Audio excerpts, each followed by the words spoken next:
I felt the eyes on me before I even saw her. I knew the look, like I was out of place, a strange figure in a place that wasn't meant for me. It was a quiet street, the kind you see in postcards. Clean lawns, freshly painted houses, minivans parked in driveways, children's bikes scattered along the sidewalk. Suburban perfection. I didn't belong here. Not because I didn't have the right to, but because I had the wrong color.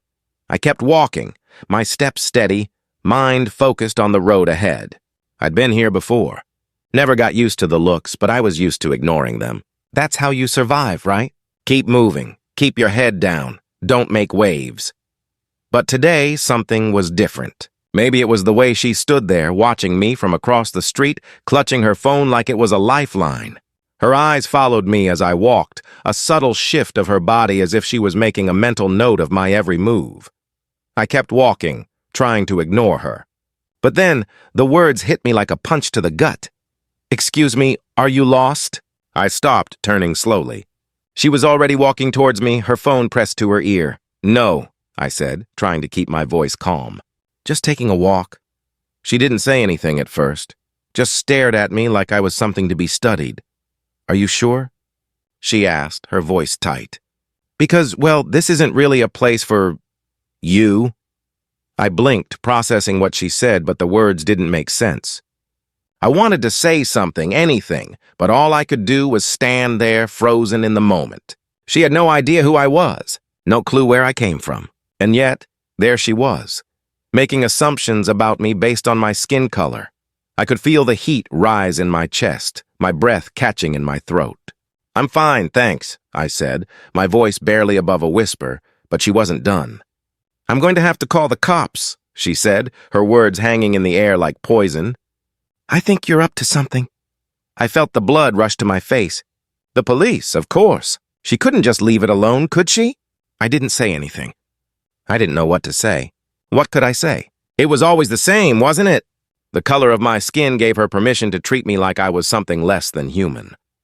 I turned away, walking faster now, hoping I could just get away from her. But the weight of her gaze stayed with me, like a shadow that wouldn't let go. I hadn't made it far when a voice called out to me, "Hey, man! You good?" I looked over to see a man standing on the porch of one of the houses. He was older, wearing a faded t-shirt and cargo shorts. I didn't recognize him, but I could tell by the way he was watching me that he'd seen the whole thing. "Yeah," I said, not stopping. "I'm fine. You sure?" He stepped off the porch, coming toward me. "That lady, she's calling the cops on you, right?" I didn't want to talk about it. I just wanted to keep walking, to get out of there. But something in his tone made me stop. "Yeah," I muttered, my hands shoved deep in my pockets. "I guess she doesn't think I belong here." The man sighed, shaking his head. "People like her? They see someone like you and assume the worst. But hey, you're lucky, man. You're in a nice neighborhood. She could have called the cops on someone else and things could have gone a lot worse." I turned to face him, my heart hammering in my chest. "What does that mean? Nice neighborhood? What the hell does that have to do with me?" The man looked taken aback, his hands raised in a defensive gesture. "I didn't mean it like that. No," I interrupted, my voice sharp. "I don't think you get it. You think I should be grateful, right? Grateful that I'm in a nice neighborhood and that I'm not getting locked up just because I'm black?" He stammered, his face turning red. "No, man, I just meant—" I shook my head, cutting him off. "You don't get to tell me what I should be grateful for. You think I don't know what that lady sees when she looks at me? She sees a threat, right? She doesn't see a guy out for a walk. She sees someone to be feared." There was a long silence. The man didn't know what to say. He opened his mouth, closed it again, his expression caught somewhere between apology and discomfort.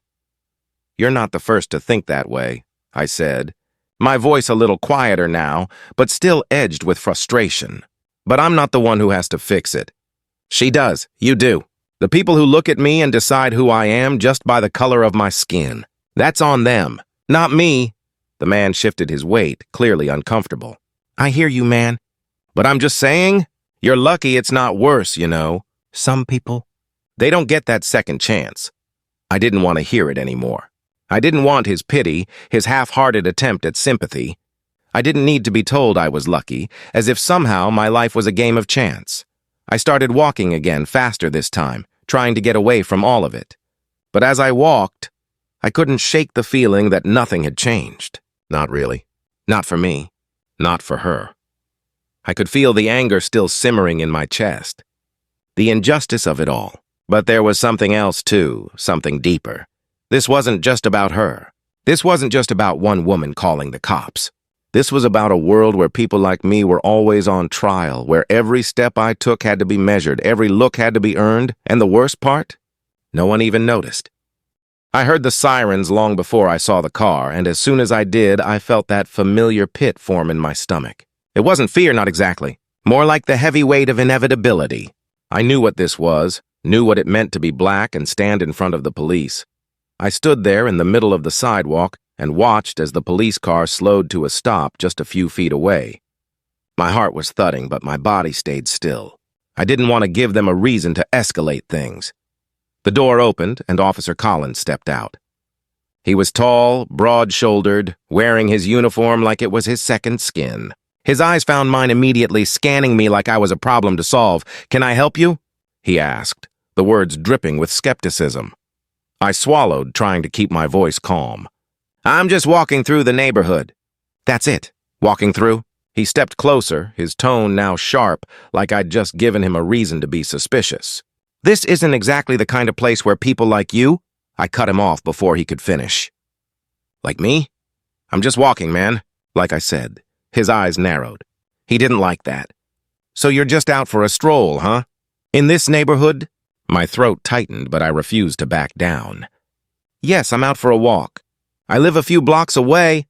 I wasn't sure why I added that. Didn't matter.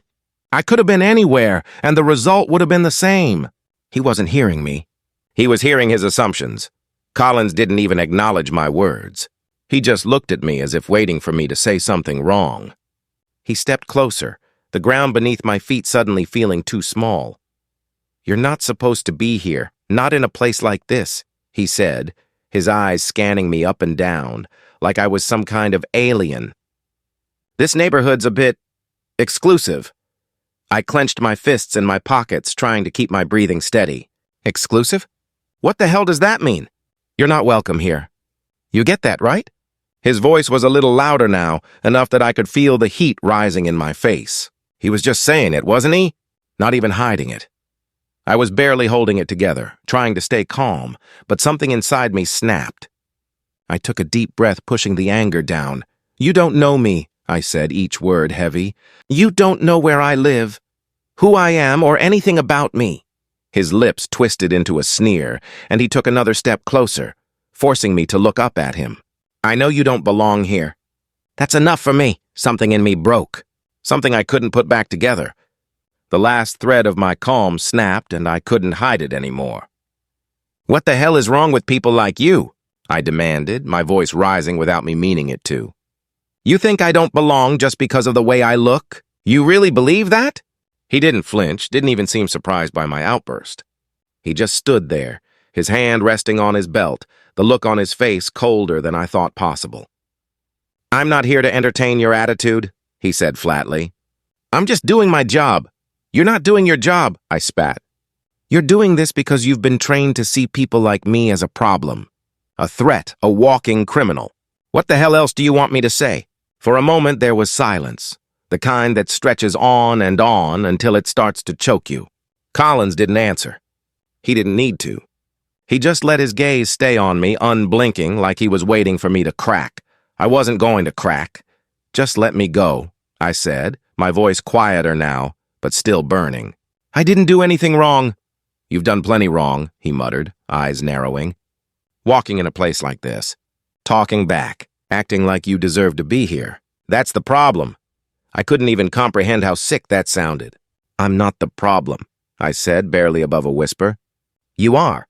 All of you who think like this. All of you who think I don't belong." The silence between us felt unbearable.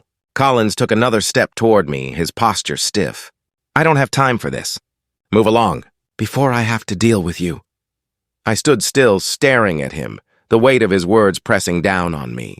I didn't want to back down. "I wasn't going to apologize for existing. You can't just push people around," I finally said, my voice cracking a little, but steady enough to hold my ground. You can't just walk through life thinking you can treat me like this and have no consequences. Who's going to stop me? He asked, his voice now colder, more mocking. You? You're nothing here. And that was it, wasn't it? That was what he really thought. That was why I had to fight so hard every damn day just to be seen, just to exist without people like him deciding who I was based on nothing but their own biases. I finally turned to walk away, my heart still pounding in my chest. But I knew the damage was done. I wasn't walking away from this. I was just leaving him behind. I didn't look back. I slammed the door shut behind me, the sound of it echoing in the silence. My body was shaking, but it wasn't fear. It was anger, raw, boiling anger that had nowhere to go. The way Collins had looked at me, the way he'd treated me like I was some criminal just waiting to be caught, I could still feel the weight of it pressing against my chest. I pulled out my phone, dialing Chris's number without thinking. It was all too much, too fast, too familiar. Yo, what's up? His voice crackled through the speaker, calm, like nothing had happened. Where were you, Chris? I spat, pacing the small apartment. I needed you, man. I was on the phone, bro. What's the big deal? He asked, his tone light, dismissive. I could tell he wasn't getting it. I pinched the bridge of my nose, trying to keep the words from pouring out too fast. What do you mean, what's the big deal? That woman called the cops on me, Chris. You didn't hear how she said it? How she looked at me? She called them like I was some fucking criminal, just for walking through a neighborhood. A pause. Then his voice quieter this time. I mean, I get it. I know it sucks, man, but I don't think it's that deep. I stopped pacing. His words hit me harder than they should have. My throat tightened. Not that deep? I repeated, staring at my phone like it was somehow going to give me an answer. I got pulled over by the cops because of the color of my skin, Chris. Does that sound not that deep to you? Man, it's not like that, Chris said, his tone more serious now, but still too calm, too detached. She probably just overreacted. You know, people get paranoid sometimes. It happens. Overreacted? I snapped. You weren't there. You didn't hear the way she said it. You didn't see the way she looked at me like I didn't belong. You didn't see the way Collins looked at me. Like I was dirt on his shoes. I'm not saying it's okay, but it's not like you don't have a history with cops. Either, Chris said, his voice slightly defensive now. You've had run-ins before? And I'm not saying it's right, but it's just the way it is. You've got to let it roll off. My hand tightened around the phone. My heart was beating faster and not in a good way. I could feel my blood rushing through my veins, every inch of me screaming to just hang up, to not even keep this conversation going. But I couldn't. I had to say something. Let it roll off? I said, my voice rising again. Is that what you think I should do? Just let it go? Let people treat me like shit and just roll it off? Come on, Mike, he said, his voice suddenly softer. You're stressing yourself out over this. It's not worth it, man. Things happen. You can't change it. Just keep your head low and move on. The words hit me like a slap. Keep my head low, move on? That was the advice? You don't get it, I said, feeling my chest tighten. It's never just one thing. It's everything. Every time something like this happens, every time I get looked at like I don't matter, every damn time I have to just roll it off like it's no big deal. Like it doesn't eat me alive every time someone looks at me and decides that I don't deserve to be where I am. And you're sitting here telling me to move on? Mike, come on, Chris tried again. I didn't mean it like that. I'm just saying, you've got to think about the bigger picture. There's bigger things going on in the world, and getting worked up over one incident, that's just going to keep you down. A bitter laugh escaped my lips. You think this is just one incident? I said, my voice shaking with emotion. Do you have any idea how many times I've had to keep quiet? How many times I've had to swallow my anger just to get through the damn day without some white person telling me that I'm out of place? Mike? Chris said, his voice faltering for a moment. I didn't mean... No, you didn't mean anything, I interrupted. You don't get it, Chris. You don't understand what it's like to be treated like that, to be dismissed and belittled just because of the color of your skin. You've never had to live with that every single day, to walk into a room knowing that the moment people look at you, they see a problem. Not a person. Just a problem. Silence hung heavy in the air. I could feel my heart pounding in my chest, and I could tell Chris was finally starting to get the weight of what I was saying. But it was too late. I'm just trying to help you, man. he said quietly after a long pause. "I don't know what it's like, I really don't, but you gotta stop carrying all that anger around. It's gonna eat you up." I took a deep breath, letting it out slowly. Maybe that's all I have left, Chris. Maybe that's all I can feel right now. "I'm sorry," he said, but I could hear the discomfort in his voice, the way he shifted uncomfortably. "I didn't mean to upset you." I let out a breath I didn't realize I was holding. "Yeah, well, I'm upset, and I need you to understand that, not downplay it." There was a long pause, and for a moment, I thought he might hang up on me. But he didn't. Instead, he sighed, a deep, weary sound. "I hear you, Mike. I do. I'm just not sure how to help." I leaned against the wall, feeling drained. "I don't need you to fix it. I just need you to see it. See me. See what I go through every day." "I see you," he said, his voice quieter now, more sincere. "I'm sorry, man. I'll do better." I wasn't sure if I believed him, but I let it go. I didn't have the energy to fight anymore. "Thanks," I muttered, and the call ended with the silence of something broken between us. I dropped the phone on the couch, staring at the wall. I knew something had shifted, but I wasn't sure what that shift meant. It was the beginning of something, but I didn't know if it was the start of healing or the beginning of losing someone I thought I could trust. And right then, I wasn't sure which was worse. I sat in the courtroom, feeling the coldness of the wooden bench beneath me. My hands were clenched into fists on my lap, my knuckles white from the pressure. I wasn't nervous, not anymore. But the weight of it all, the walls closing in, the silent judgments all around me, it made everything feel heavier than it should. I glanced over at Ava, my lawyer. She was sitting across from me, flipping through her notes, her focus sharp. Ava was the first person who really understood, who didn't downplay the anger that had built up in me. She was the one who didn't make me feel like I had to apologize for feeling violated. "This is it," she said, her voice low but strong. "Remember, Michael, you're not just here to fight for yourself. You're here for everyone who's ever had to endure this, for everyone who's been treated like they don't belong." I nodded, but my throat felt tight. She was right. This wasn't just about me anymore. This was about something bigger. It had to be. The sound of the gavel struck, and the judge's voice cut through my thoughts. "Court is now in session. We are here today to discuss the case of Michael Carter versus Karen Thompson and Officer Collins." I could feel Karen's eyes on me from the other side of the room. She sat next to her lawyer, her posture stiff, like she was trying to convince everyone she belonged here that she wasn't the one in the wrong. But I knew what she was, what she had done to me. I could see it in the way she held herself, in the way she glanced nervously at the officer sitting beside her. They were in this together, and that was something I was going to make sure everyone knew. The judge called on the plaintiff's side first. Ava stood up, her heels clicking sharply against the floor as she made her way to the front. She was ready. "Your Honor, we are here today because Mr. Carter was racially profiled by the defendant, Karen Thompson," Ava began, her voice strong, clear. "Ms. Thompson called the police on Mr. Carter purely based on his appearance.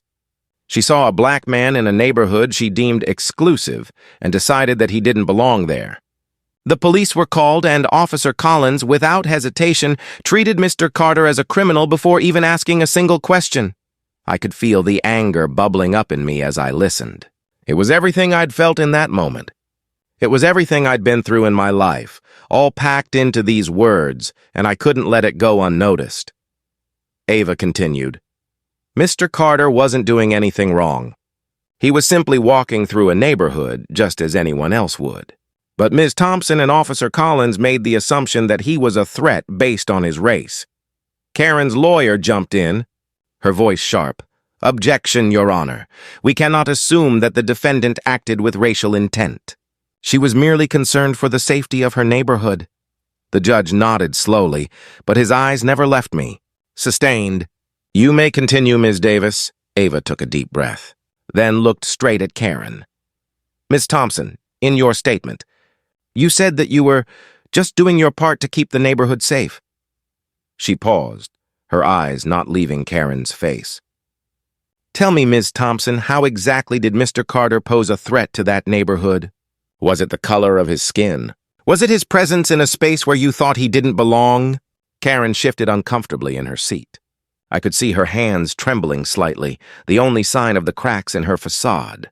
I wasn't sure what he was doing there. I was just worried, that's all.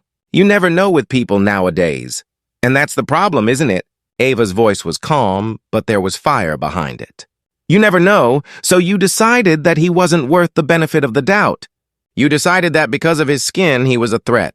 And that's racism, Miss Thompson, and it's not an accident. It's not just being cautious, it's prejudice. And it's dangerous. Karen opened her mouth to speak, but her lawyer cut her off. Objection, Your Honor. Ms. Thompson is merely concerned about the safety of her community. Ava shot back. And that concern is based on what? The color of Mr. Carter's skin? Is that the criteria for someone being dangerous? The judge nodded. Sustained. Let's stay on track. The room felt smaller now, suffocating. I could feel my heart pounding in my chest as Ava turned back to me, her gaze steady. She knew this was my moment. The moment I had to speak, I stood up slowly, my knees shaking. But I wasn't going to back down. Not now, Your Honor, I began, my voice steady but filled with everything I'd been holding in. I didn't do anything wrong. I wasn't breaking any laws. I wasn't being disruptive or violent. I was walking, just like anyone else. But because I looked a certain way, because I wasn't the same as the people who live here, I was treated like a criminal. I paused, gathering my thoughts, trying to keep the flood of emotions in check. But this isn't just about what happened that day. This is about every day. Every time I have to walk into a room and wonder if people are looking at me like I don't belong. Every time I'm told that my presence is something to be feared, something that makes others feel unsafe. I took a deep breath. The words coming easier now, flowing faster. Karen didn't just call the cops on me. She called them because I was black, because she thought that my skin made me a threat. And Officer Collins didn't see a man standing in front of him asking for justice. He saw a problem that needed to be dealt with. The room was completely still now, the tension so thick you could cut it with a knife. I'm not here for sympathy, I said, my voice stronger now, rising with the weight of everything I'd been holding back. I'm here to make sure that what happened to me doesn't happen to anyone else. I'm here because the system keeps turning a blind eye to people like me, people who get treated like criminals just for existing. I glanced at Karen, her face pale, her lips pressed tight. She couldn't meet my eyes. I'm not the problem, I said, my voice cold but calm. People like Karen, like Officer Collins, who think they can decide who belongs and who doesn't, that's the problem. And it's time we hold them accountable. The judge looked at me for a long moment before nodding slowly. Thank you, Mr. Carter. You may be seated. I sat down, but I didn't feel the same as when I first walked in. This wasn't just a fight for me anymore. It was a fight for everyone who had been pushed down, who had been told that their existence didn't matter. And I was going to see it through. I wasn't ready for it. The backlash, the storm that hit me after the courtroom drama. 1 minute, I was getting messages of support, people telling me they stood with me, with all of us. And the next, my phone was flooded with hate. Racist slurs, threats, calls to go back to where I came from. I had known it was coming. But knowing something was coming and living through it are two different things. The phone rang in my hand, and for a moment I thought I'd ignore it. But then I saw her name flash across the screen, Mom. I took a deep breath before answering. Hey, Ma. Michael. Her voice cracked, barely audible at first. I saw the news. I saw what happened. I closed my eyes. The words she didn't say hung there, pressing down on me. Yeah, it's all over. It's been hard to ignore. She sighed deeply, and I could hear her trying to hold herself together on the other end. I've been reading the comments, Michael. I've seen the messages they're sending you. And I can't even breathe when I think about it. The way people are treating you. Ma, don't worry about the comments. They're just words. People are scared of change, that's all. They don't want to see it. I tried to sound calm, to sound strong, but my voice trembled at the end. Scared of change? She repeated, her voice shaking now. Do you think that's what this is about? It's not about change, baby. It's about hatred.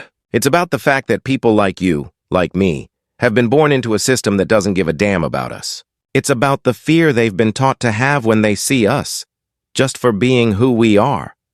I pressed my lips together, fighting the emotion that was threatening to break through. I know, Ma, I know, but I'm not going to stop. I have to keep fighting. You don't get it, Michael. Her voice was stronger now, but laced with sorrow. I'm scared. Every day. I wake up and I wonder if today's the day you won't come home. I wonder if today's the day someone takes you away from me, just because of the color of your skin. I felt my heart twist, a heavy weight in my chest. I hadn't thought about it like that, not the way she saw it, not from her perspective. My fight wasn't just mine. It was hers too. Every time I left the house, every time I stood in front of someone who looked at me like I didn't belong, she was right there with me, living in that same fear. Ma, I'm not going anywhere, I said, my voice breaking. You know I'm strong. I've got Ava. I've got people who are with me. I'm not alone in this. You're not alone, baby, she whispered. But I'm not sure that's enough anymore. I'm not sure it's enough to keep you safe.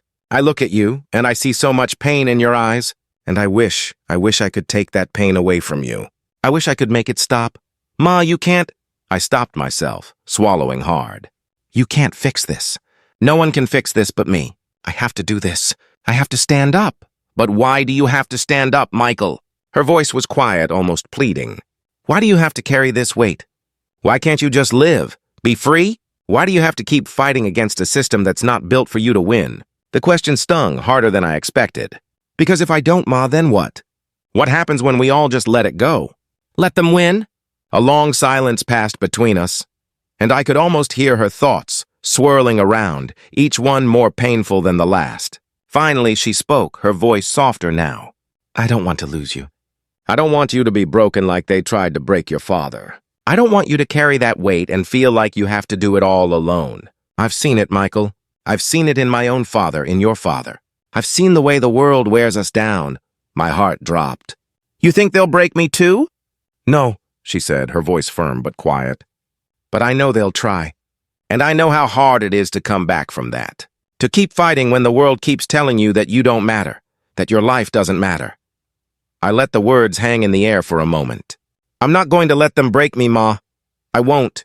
She didn't respond right away. I could hear her breathing on the other end of the line. I hope you're right, Michael. I really do. The conversation didn't feel like it was over, but there wasn't anything else left to say. Nothing that would make it better. Nothing that would make the pain disappear. Ma, I need you to be strong for me, I said quietly. I need you to be strong because I can't do this without you. I'm always strong for you, Michael, she replied, her voice thick with emotion. But I don't know how much more I can take. I don't know how much more you can take. I closed my eyes, taking in a shaky breath. I don't either, Ma, but I have to try. I have to do this. And for the first time in a long while, I wasn't sure if trying was enough. I wasn't sure that the fight I was in was something I could win, but I had to keep moving. For her, for me, for everyone who was too afraid to speak out. I love you, Michael, she said, her voice soft but heavy with the weight of everything unsaid. I love you too. Ma, I whispered, the words coming easily now. But even they couldn't erase the fear that had settled deep in my bones. I just had to keep going. I didn't plan to go to that protest. I wasn't looking for a fight. But something about the words I had been hearing in the news, in the comments, the faces of the people who didn't seem to get it, it was like the weight of it all was suffocating me. I needed to hear other voices, to feel like I wasn't the only one screaming into an empty room. When I walked into the crowd, it was like stepping into a war zone. People were shouting, holding signs, their faces lit with the kind of fire that comes from knowing something has to change, from being tired of waiting. But somewhere in the midst of it all, I heard it. The chanting, the slurs, and there he was, Greg. I recognized him instantly. He was the one leading the chant, yelling about how people like me didn't belong. His face was twisted in anger, but I could see the smugness behind it. It was the same look I had seen in too many faces before, but this time it was different. This time, it hit me like a punch in the gut. I couldn't let it go. I couldn't stand there and do nothing. I pushed through the crowd, my heart pounding, until I was right in front of him. He stopped chanting when he saw me. There was a flicker of recognition in his eyes, but he didn't back down. Instead, he squared his shoulders and looked at me like I was the problem. What do you want? He spat, his voice sharp. I felt the anger rise, but I forced it back. I want you to explain yourself, I said, my voice calm, too calm. I want to know why you think it's okay to stand there and chant that shit. Why do you hate me just because of the color of my skin? He took a step back, his face reddening. You don't know anything about me, man. You don't know what it's like to live in this country and see everything going to hell. You're the problem, not me. I shook my head, the words slipping out before I could stop them. I'm the problem? You're standing here spewing hate and you think I'm the problem? You've been fed a lie, Greg, and you're too damn scared to face the truth. His jaw tightened. I'm not scared of anything, he muttered, but there was an edge to his voice, something cracking behind the bravado. Then why are you here? I pressed. Why are you standing here shouting all that shit? What's it doing for you? He looked away, and for a split second I thought I saw something shift. The anger started to fade, replaced by something else. Regret, maybe? Or was it guilt? I don't know, he muttered, his voice quieter now. He looked back at me, and I could see the defensiveness in his eyes starting to crumble. I've just been taught to think that way. My whole life I was told people like you were the problem. I never questioned it until now. But it's not like it's that simple, right? I stepped closer, my heart racing. No, it's not that simple. It never was. But you can't keep hiding behind I was taught this forever, Greg. At some point, you have to take responsibility for what you believe, for the harm you cause. He swallowed hard, his hands trembling. I didn't mean to hurt anyone. I didn't know any better. I've been ignorant. I see that now. I shook my head, a bitter laugh escaping before I could stop it. Ignorance doesn't excuse it, Greg. You can't just get a free pass because you didn't know better. You've hurt people with your words, with your actions, and you think an apology makes it better? I'm sorry, he said quickly, his voice more desperate now. I never meant to hurt you. I cut him off, the words coming out sharper than I expected. You don't get to make peace with me on your terms, not after all that's been done. It's not enough, Greg. You can't just apologize and think everything's okay. It doesn't work like that. He stepped back, looking stunned, like my words had hit him harder than any punch could. I didn't think you'd say that. I just wanted to make things right. I didn't know what else to do. I felt the heat of my anger fading, replaced by something heavier. It wasn't relief. It wasn't even satisfaction. It was the weight of what I knew, deep in my gut. Apologies didn't fix everything. They didn't undo the years of damage done. They didn't heal the scars of my past, of what people like Greg had done to me, to people like me. I'm not here to make you feel better, I said quietly. I'm here because I want you to understand. I want you to see what you've done, not just apologize and move on. You can't just get away with it that easily. It's not that simple. He looked at me, his face softening, and for a moment, I thought maybe he understood. Maybe he did. But the truth was I didn't need his apology. What I needed was for people like him to change, for people like him to stop hiding behind their ignorance and their privilege, and for people like me to stop being treated like we didn't matter. I'm sorry, Michael, he said again, his voice small now. I'm really sorry. I stared at him for a long moment. Then I turned, stepping away. Sorry isn't enough, I muttered under my breath. The crowd around us was still chanting, still shouting, but now it felt different. It felt like the fight wasn't over, like it was just beginning. And for the first time in a long while, I didn't feel like I was fighting alone.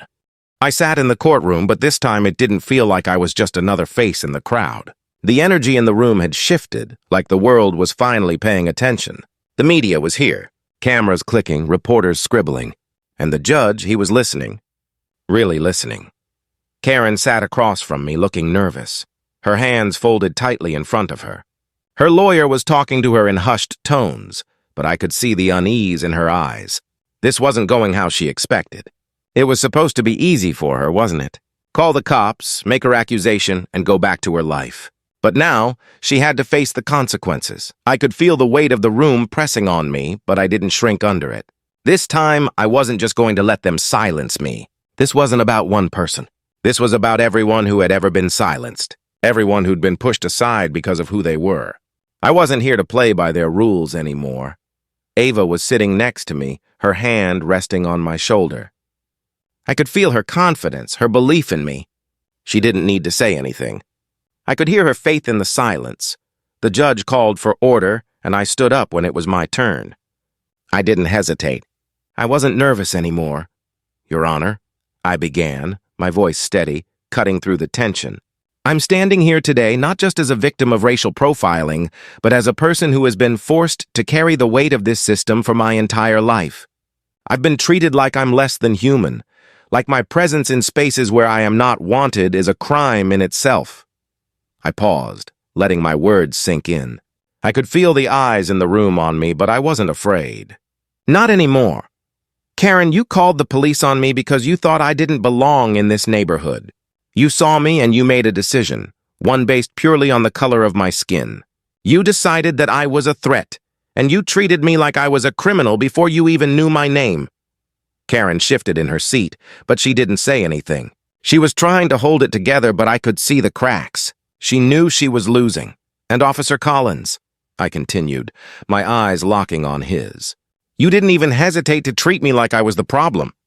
You didn't ask questions, you didn't listen to me, and you didn't see a person standing in front of you. You saw an issue. And that issue wasn't my actions.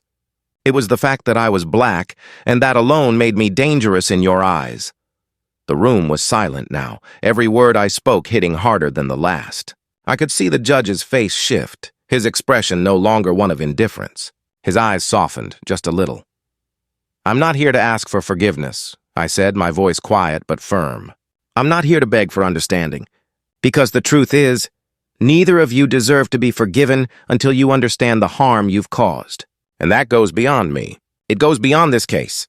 It's about the millions of people who've been treated the same way I have, who've had their worth questioned, their humanity erased. I let that hang in the air for a moment before continuing. But what I am asking for, what I am demanding, is change. I want you to look at me and see someone who deserves to take up space. I want you to see my humanity, my right to exist without being judged by the color of my skin. I'm not here for your pity, and I'm not here for your apologies. I'm here because I deserve better, and the people who look like me deserve better. Ava was standing now, too, watching me with pride. She knew this was my moment, the one where I could finally say everything I'd been holding in. I turned to the judge. Your Honor, I ask you not to judge me based on the way Karen and Officer Collins have judged me. I ask you to see me for what I am, a man who has had enough, a man who is no longer willing to accept being pushed to the side. The judge nodded, his face serious now. I could see the wheels turning in his head. But I wasn't going to let it go, not yet. This isn't just about me, I said, my eyes sweeping across the room. This is about everyone who has ever been treated like a criminal for no other reason than their skin color. This is about the system that has failed us, the system that makes people like me feel like they're invisible, like their lives don't matter. We're not invisible anymore. We're not staying silent anymore. I could hear a few murmurs from the crowd, a few people shifting in their seats. They were listening. They were starting to understand. I don't want your apology, Karen, I said, my voice cold, final.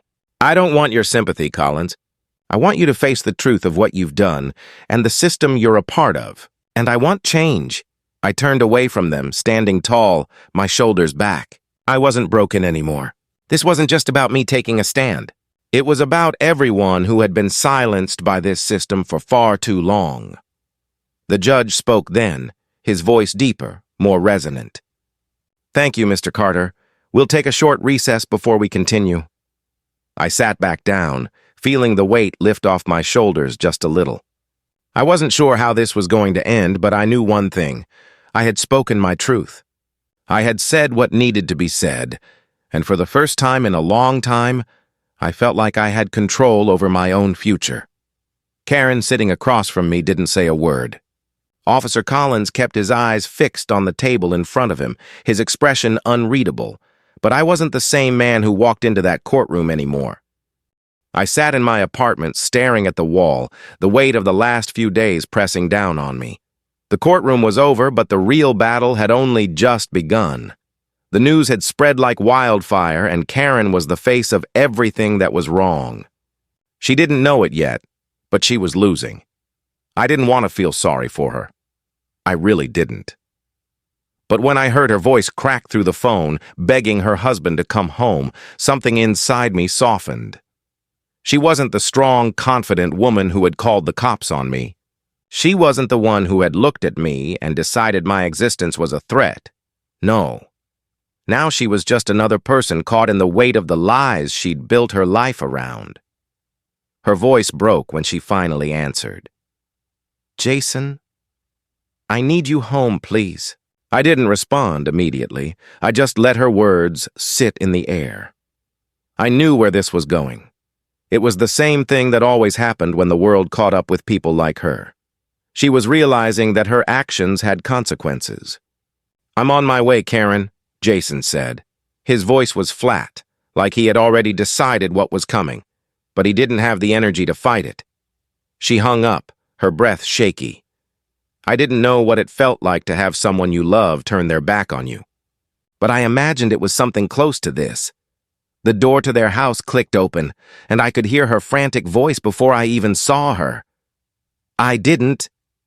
Jason, I didn't mean for it to go this far," she said, her voice thin, desperate. "I was just trying to protect the neighborhood. I didn't know how everything was going to blow up like this." Jason didn't answer right away. I heard his footsteps as he walked toward the kitchen, where Karen was standing. "You didn't mean for it to go this far," he repeated, his voice ice cold. "You didn't think about what you were doing when you called the police on that man." Her sobs were sharp, tearing through the air. "I was scared, okay?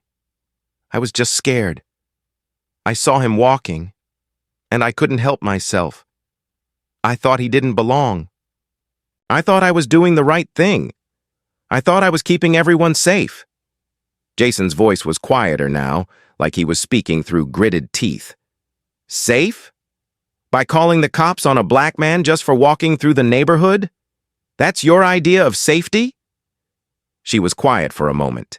I could hear her breathing, ragged and uneven.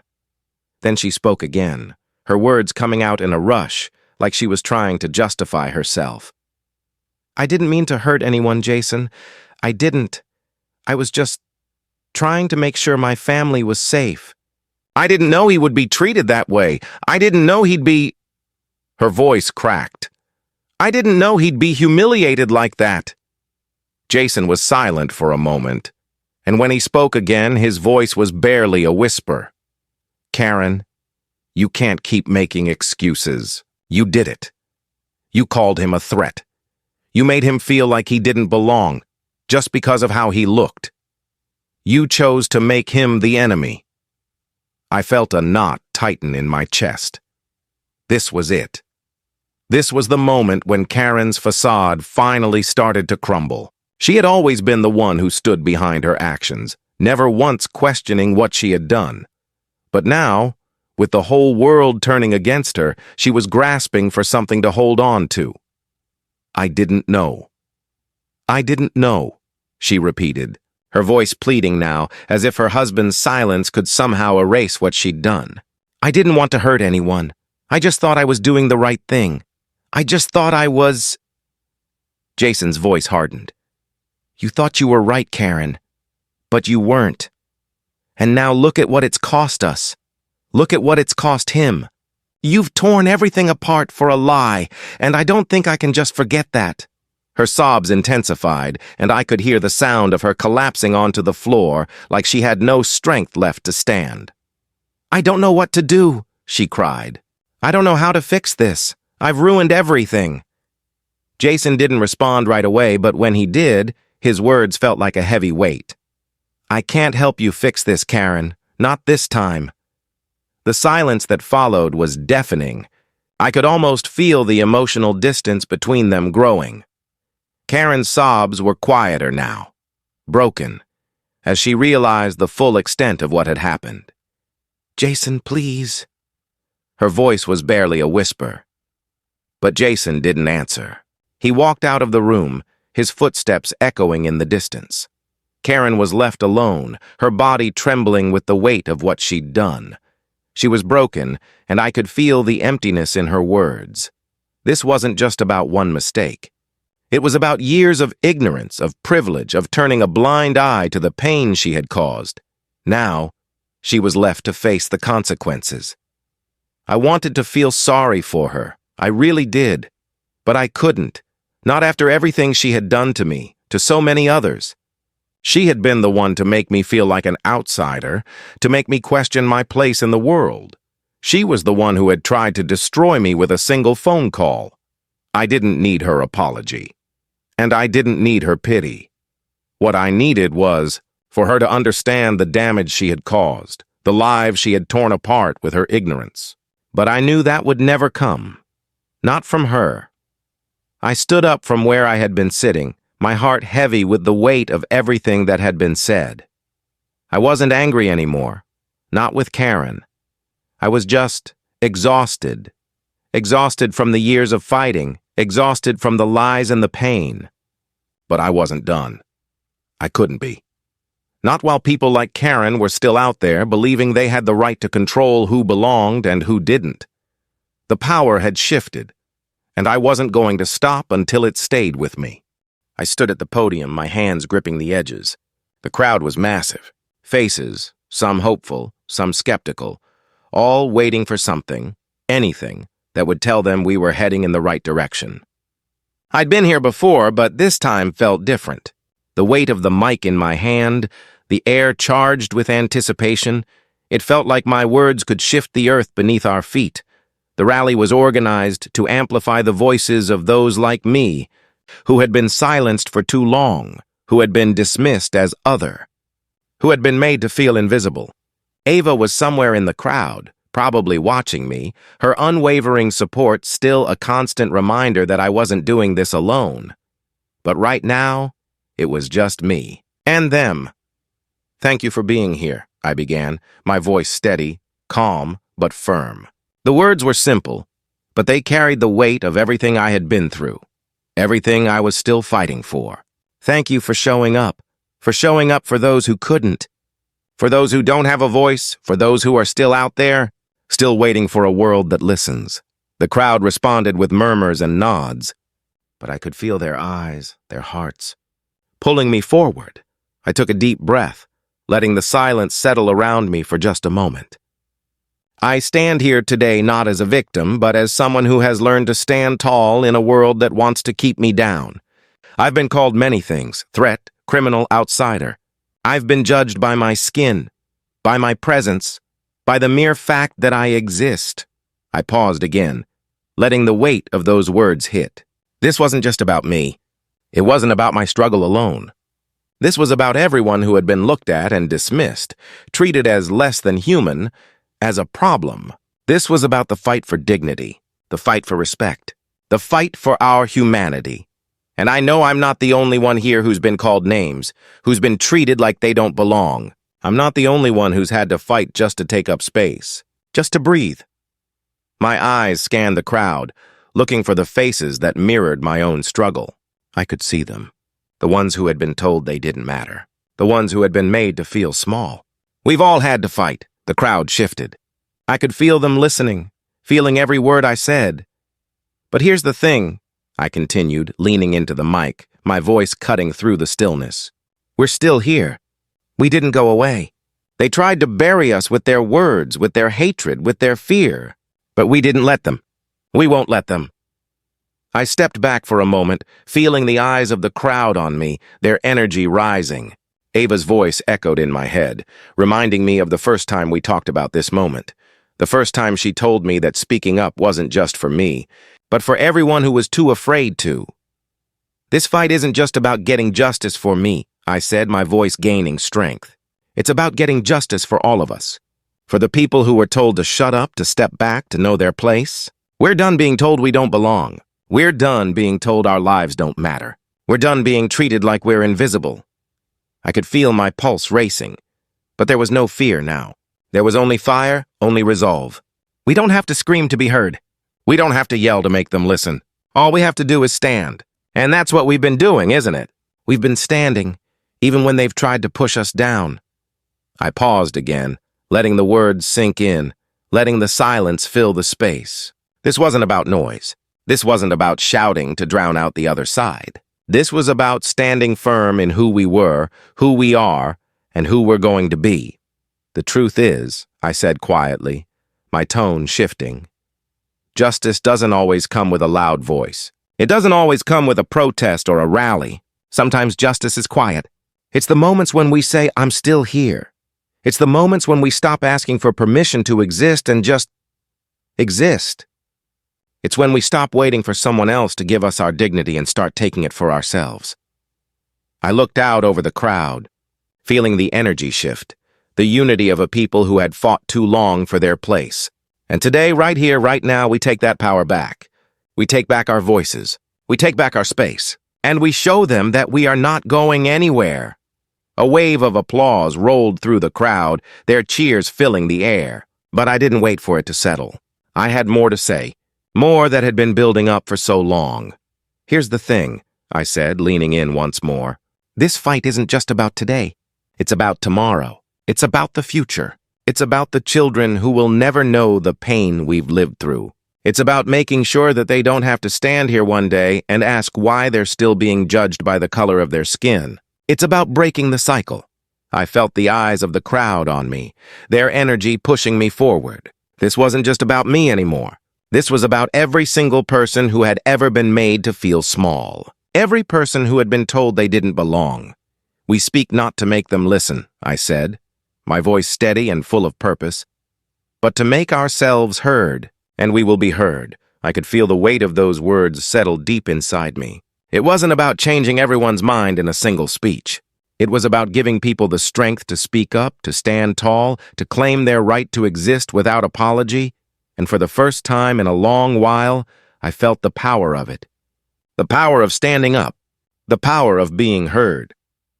As I stepped back from the mic, the applause was deafening. But it wasn't the applause that mattered. It was the truth in those words. The truth that could not be ignored. I wasn't done yet, and neither were they. I let the silence settle around me, the weight of the day pressing down on my shoulders. The apartment was empty, just the hum of the refrigerator and the distant sound of traffic outside. Everything felt still. For the first time in what felt like forever, I was alone. I leaned back against the couch, my legs stretched out in front of me, staring at the ceiling. There was a part of me that wanted to feel relief, but it was hard to grasp. The fight wasn't over, not even close. The headlines had faded, but the truth of it all still felt like it was hanging in the air, thick and suffocating.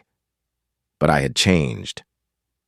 I thought about the conversations that had brought me here, the words that had broken me down, and the ones that had built me back up.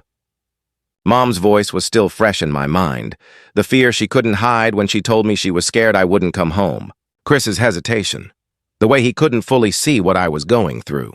The cold dismissal from Officer Collins, and Karen, who was still probably out there dealing with the fallout of everything she had tried to hide behind.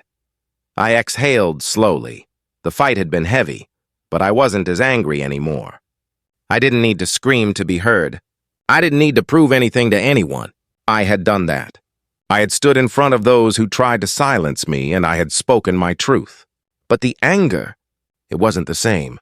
It wasn't burning me alive the way it used to. It was still there, of course, simmering under the surface, but I had learned how to carry it without letting it control me. I thought about the rally, the way it felt to speak in front of that crowd. The words had come from somewhere deep inside me, somewhere that had been silent for too long. It wasn't just about my fight anymore. It was about all of us. The ones who had been forced to stay quiet, to stay small, to let the world walk all over us without saying a word. But when I stood there, I wasn't small anymore.